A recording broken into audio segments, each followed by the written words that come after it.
भोकाल तिलसिम में। भोकाल चाचा, मुझे बहुत डर लग रहा है। जब तक महागुरु भोकाल की शक्ति मेरे पास है, डरने की कोई बात नहीं है।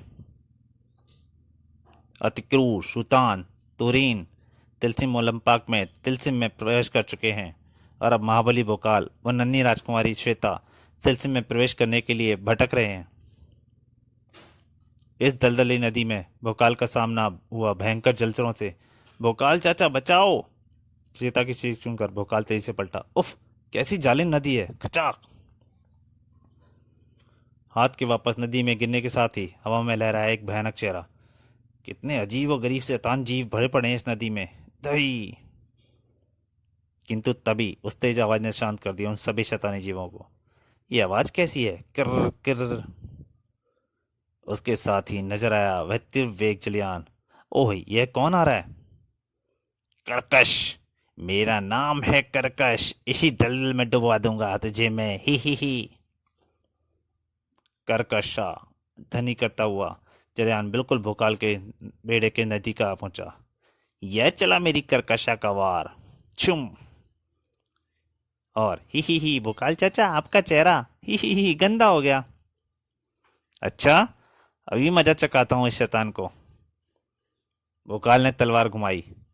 ये गई कीचड़। अबे अबे, क्या करता है? रुक जा, पागल हो गया है क्या? और कीचड़ में नहा गया कर्कशा। ही चाचा, मजा आ गया, शाबाश! सड़ा दिया बदमाश ने। अब इस वर्ष तो नहाना ही पड़ेगा। और क्रोध में भर उठा कर्कश द्रुत गति से आगे बढ़ा और उसने जलियान को टक्कर मारी। जलियान से टकराते ही बेड़ा टूट गया और भोकाल उछलकर जलियान की ओर लपका। जलियान पलट के भोकाल के हाथों पर कर्कश ने किया कर्कशा का वार। जलियान पलट के भोकाल के हाथों पर कर्कश ने किया कर्कशा का वार। हा, अब तू नहीं बचेगा। इसी दलदल में अब मरेगा तू भोकाल। और वह छुई मुई उस पेड़ से टकरा कर चकनाचूर हो जाएगी। हा। नहीं श्वेता! समय बहुत कम था भोकाल के पास। श्वेता को मौत के मुंह में जाते देख उसके शरीर में बला की फुर्ती आ गई और भोकाल उछल कर सीधा तो बयान में पहुंच गया। उसे कुछ नहीं होने दूंगा दरिंदे! तलवार के एक भरपूर वार ने कर्कशा को दलदल की तरफ उछाल फेंका। उफ, तेरा अंत कुछ जल्दी ही आ गया है। भोकाल ने उस विशाल से दिखने वाले भारी भरकम दानव को यूं उठा लिया जैसे कोई आलू की बोरी हो। तुझे तेरी खोदी हुई मौत दूंगा कमीने! नहीं! और उछाल फेंका उसे। अगले ही क्षण भोकाल ने ले मर! पवन वेग से भोकाल जा पहुंचा श्वेता के करीब। ओ श्वेता, जल्दी करो! ओ चाचा, मैं तो समझी थी कि अब मरी। पर जलियान तेजी से आगे बढ़ने लगा। किंतु भोकाल चाचा, हम जा किधर रहे हैं? किसी नई मुसीबत की तलाश में। बिल्कुल ठीक कहा था भोकाल ने। अरे अरे, वह क्या है? करीब जाकर पता लगेगा। जैसे ही वे इंद्रधनुषी रंगों के पर्दे के समीप पहुंचे। चाचा बचाओ! उस इंद्रधनुष ने श्वेता को अपने अंदर खींच लिया और गायब हो गई श्वेता उस इंद्रधनुषी चक्रव्यूह में। चीख उठा भोकाल। श्वेता, घबराना मत, मैं आ रहा हूं! और उसने भी उसके पीछे छलांग लगा दी। और जिलियान के देखते ही देखते दोनों अदृश्य हो गए। मैं ही यहाँ खड़ा क्या कर रहा हूँ? मेरा काम तो खत्म। चलूं अब वापस ओलंपाक राज के पास। इधर अतिक्रूर तिलसिम के अंदर भटक रहा था। हाय, भोजन प्राप्त करने का वह जादू थैला तो रह गया भोकाल के पास, और अब मुझे लग रही है बड़े जोरों की भूख। भूख सताती भी तो बहुत थी अतिक्रूर को। चूहे खूब उछल कूद मचा रहे थे उसके पेट में, और यहाँ तो कोई चूहा भी नहीं दिखाई पड़ रहा जिससे अपनी कुछ भूख तो मिटाऊं। तभी हर्ष की लहर दौड़ गई उसके होठों पर कुछ देखकर। ही हिरण! हिरण! अब इसी से अपनी भूख मिटांत करूंगा। दौड़ पड़ा तिरकुर हिरण की ओर। वाह, मेरा शिकार खुद मेरी तरफ भाग आ रहा है।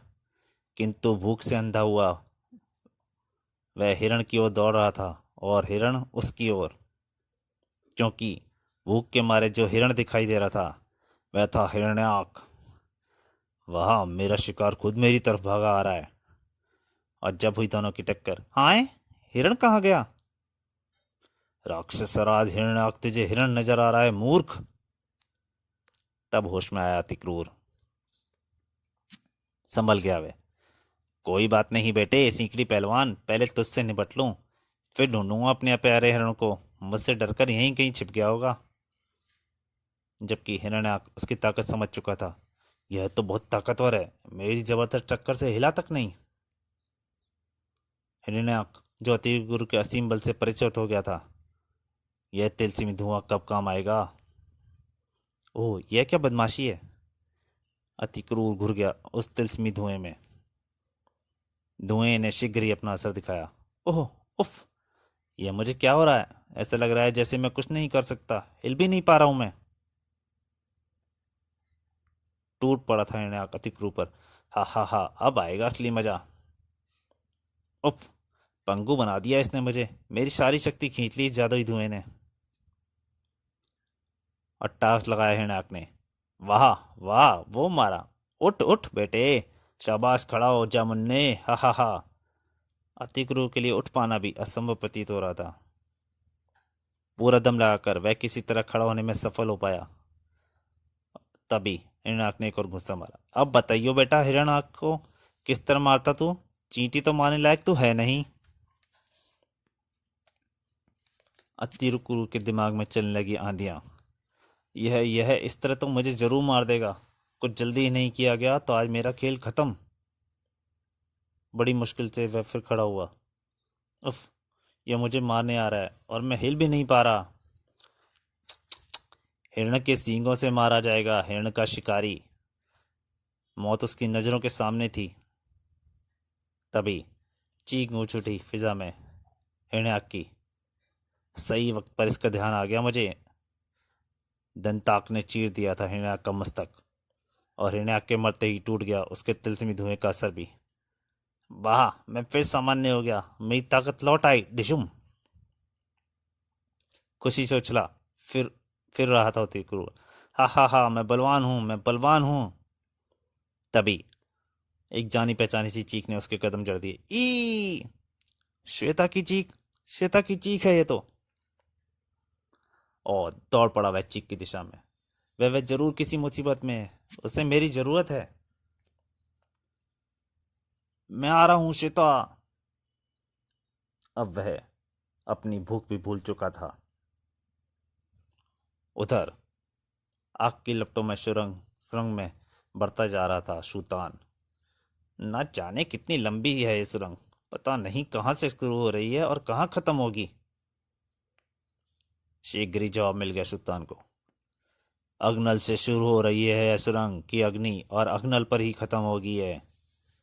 यानी तुम्हें मारना जरूरी है इस अग्नि को खत्म करने के लिए? अग्नल ने दिखाया अपना विकराल रूप और साइज बढ़ा लिया। शूतान फंस गया उस मुसीबत में। उफ, इसके तेज के काम में अपनी एकाग्रता खोता जा रहा हूं। और एकाग्रता खोने का अर्थ था उस भयंकर अग्नि में जलकर राख हो जाना। शूतान ने अग्नल की आंखों में आंखें डाल दी। उफ, यह बहुत मुश्किल है, पर यह बहुत जरूरी भी है। तू पहला शख्स है जो अग्नल के इतना करीब पहुंच गया है। अग्नल ने दिखाया अपना प्रबल वेग। अब तो और नहीं टिक पाएगा मेरे सामने। लपलपाती हुई आग शूतान को भस्म कर देने के लिए बढ़ी। किंतु यह देखकर तो लगता है कि शूतान ने अग्नल को अपने समूह में जकड़ लिया है। हा हा हा, अब आएगा खेल का मजा। अब तो और नहीं टिक पाएगा मेरे सामने, क्योंकि अब शूतान हिला तक नहीं था और नहीं हिला था अग्नल भी। उसे तो ऐसा लग रहा था जैसे उसकी और शूतान की जबरदस्त टक्कर हो रही है, जबकि असल में तो वह शूतान के जबरदस्त समूह के असर में बंधा एक तरफ खड़ा था। कैसी स्थिति हो गई है बेचारे की। यह मेरी अग्नि का भयंकर रूप है, जिसके आगे तू नहीं टिक पाएगा। और इस तरह हो रहा था दोनों का वह टकराव, जो कि अग्नल महसूस कर रहा था सम्मोहित अवस्था में। यह मेरी अग्नि का भयंकरतम रूप है, जिसके आगे तू नहीं टिक पाएगा। तभी अग्नल चौंक उठा सुल्तान के हाथों से निकलते उस बर्फ के हमले को देखा। उफ, यह क्या बर्फ! यह कैसा हमला किया इसने? हाँ, अब बचकर दिखा बर्फ के इस तूफान से। बौखला उठा अग्नल उस बर्फ के घेरे में आकर। उफ, हा हा, कहो कैसी रही अग्नल? अग्नल को अपनी जिंदगी की पहली लड़ाई भारी पड़ रही थी। आज तेरा अस्तित्व भी समाप्त कर दूंगा मैं, दानव। आहा! वह बुरी तरह तड़प रहा था और उसकी स्थिति देखकर मजा लूट रहा था शूतान, क्योंकि असल में तो नजारा ये था। वाह भाई वाह, क्या शानदार नजारा है! आहा! और फिर आह नहीं, रुको! मुझे मत मारो, मेरी सांसें रुक रही हैं। उसे महसूस हो रहा था वो पूरी तरह बर्फ के नीचे दब गया है। नहीं, तुझे मरना ही होगा। विलीन होता चला गया अग्नल शूतान की बर्फ में, क्योंकि तभी मैं जिंदा रह सकूंगा। और अग्नल की सांसों के तार टूटते ही गायब हो गई सुरंग की अग्नि भी। मर गया शैतान मेरे सम्मोहन के जाल में फंसकर। और फिर आगे बढ़ चला शूतान, किंतु आगे बढ़ते उसके कदमों को थाम लिया उस चीख ने। ई! यह तो नन्ही मुन्नी श्वेता की चीख है। फिर कदमों में जैसे उग गए थे उसके पर। मैं आ रहा हूं श्वेता, मैं आ रहा हूं तेरे पास। नटखट बिल्ली कपाला भागती चली आ रही थी। कपाला कपाला रुको कपाला, म्याऊं म्याऊं। तिलस्म के अंदर खेल रही थी दोनों, किंतु भयानक जोखिम से भरे उस तिलस्म में भला कोई खेल कैसे खेला जा सकता है? संकटा के होते तिलस्म ओलंपाक में उद्यम। बिल्ली राक्षसी संकटा की पूंछ में कपाला को बंदी बना लिया। कपाला ने तीखे दांतों से दबोच ली संकटा की पूंछ। ई शैतान! संकटा ने उछाल फेंका कपाला को। गुफा की कठोर चट्टान से टकराने जा रही थी कपाला कि तुरीन के हाथों ने उसे सुरक्षित लपक लिया। कपाला पर उठने वाले हाथों को मैं तोड़ दूंगी। यह तो मेरी पूंछ का कमाल था, हाथों का कमाल दिखाना तो अभी बाकी है। कपाला चढ़ गई तुरीन के कंधे पर और तुरीन चढ़ दौड़ी संकटा पर। अब तुझे अफसोस होगा संकटा, अपनी पूंछ के कमाल पर। शू! संकटा पर विद्युत प्रहार किया तुरीन ने, किंतु संकटा ने काट डाला उसके वार को। संकटा के लिए बचकाने वार हैं। और यकायक संकटा ने अपने पर फैलाए और अपने लंबे नाखूनों से तुझे चीर डालूंगी मैं।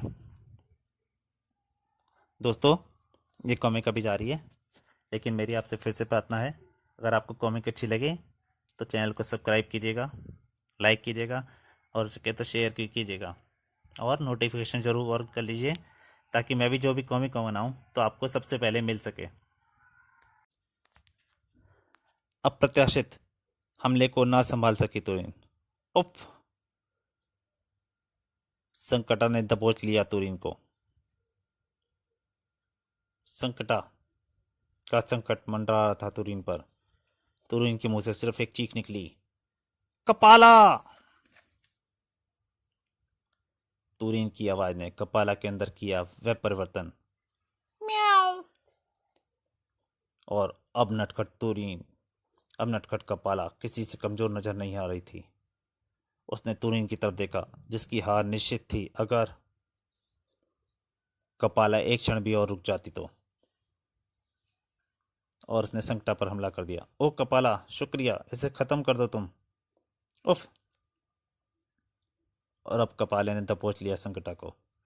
शाबाश कपाला! संकटा की गर्दन की ओर बढ़े उसके तीखे दांत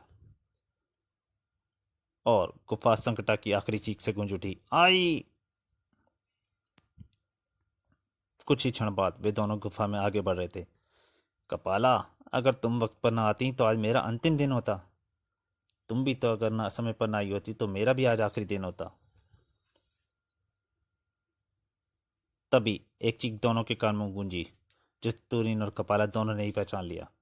ई श्वेता, श्वेता की चीख है, वह यहाँ पर है, श्वेता की चीख। कपाला ने आवाज की दिशा में दौड़ लगा दी। मैं आ रही हूँ प्यारी श्वेता। और मुख्य नायक महाबली भोकाल ढूंढता फिर रहा था तिलस्म ओलंपाक में श्वेता को। पता नहीं कहाँ गई वह, किस मुसीबत में अपना फंस गई हो। और तभी गूंजी वह चीख की आवाज, ई श्वेता, श्वेता तुझे क्या हुआ बच्ची, मैं आ रहा हूं। किंतु जब वह सुरंग खत्म हुई, हाय, मैं तो फिर वहीं पहुंच गया। अब वह दूसरी सुरंग में प्रविष्ट हो गया। जरूर यह वह सुरंग है जहां से श्वेता की चीख की आवाज आई थी। तो दोस्तों, भोकाल का तिलस्म में इसके पहले एक भाग का अंत यहीं पे होता है। दूसरे और अंतिम भाग में आपके सामने शाम को हाजिर होऊंगा। तब तक के लिए नमस्कार।